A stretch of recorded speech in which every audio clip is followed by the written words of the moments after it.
Alright, what I'm going to do here is I'm going to make a programming board that'll sit over top of a Atmega 328 that's already on a breadboard. That way you don't have to run wires to it. So this is the pinout for the Atmega 328. This is the ISP serial programming pinout. So as you can see, we need to get the MOSI and MISO, the serial clock, reset, VCC, and ground over to a header. You can see where it lays out on this pinout. So I'm taking just a regular dip 28, which is what the Atmega 328 is.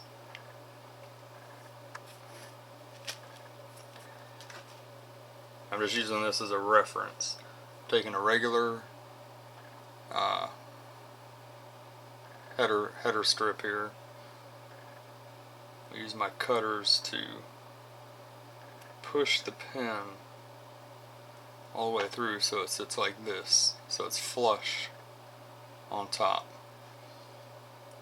And we're going to need to do that for 6 pins.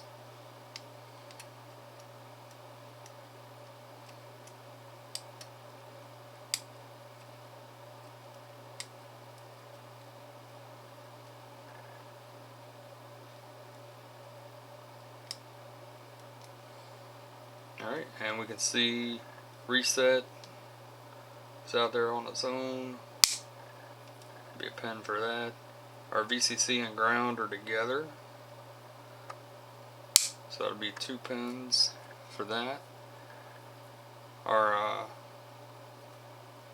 MOSI, MISO, which is master out, slave in, master in, slave out, and the serial clock are all 3 together right here on pins 17, 18, and 19. So those actually sit together. And then using this as a reference, we can see where to place our pins. So that's going to be the reset pin, and right here will be our power and ground, and right here will be our MOSI, MISO, and serial clock. Okay, now you can take the dip 28. Now just kind of hold these so they don't fall out. Just flip it right over on its back. Get your soldering iron out.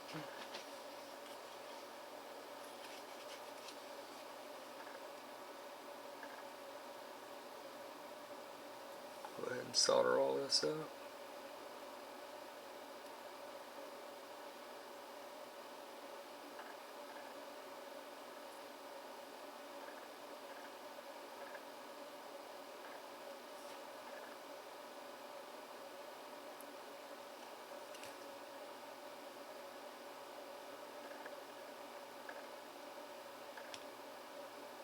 Alright, so now we got the pins installed.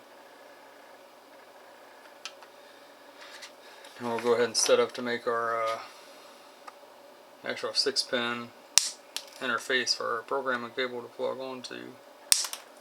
And you just take these, and you can set them really anywhere,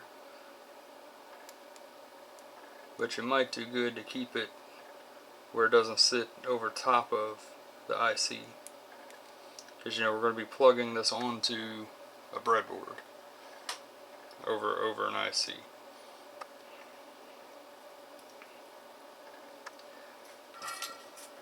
So now I'm just going to hit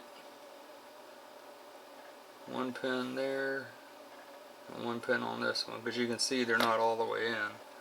But by just doing the one, then I can get on this side and put a little bit of pressure, heat that one joint, and get it flush. That way you have nice even spacing, and they're all the way set.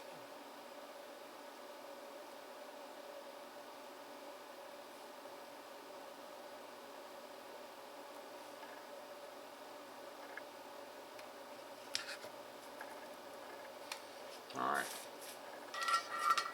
Now I'm just going to run the jumpers to all the pins. Alright.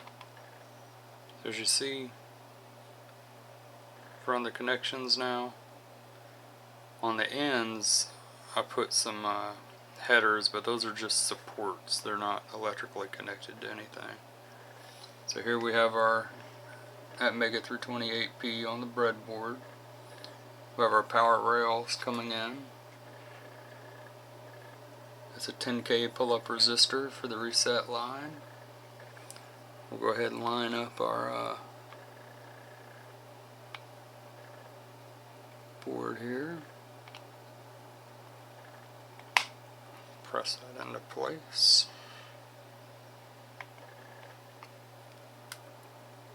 This is the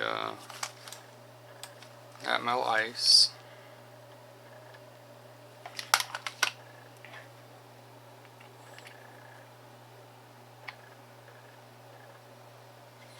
So now we'll look up to Atmel Studio.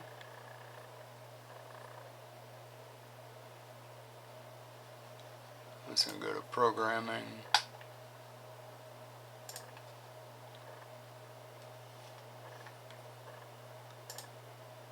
Alright, see we're getting our 5 volts. There. So we actually read the signature from the device, so we're able to communicate to the IC.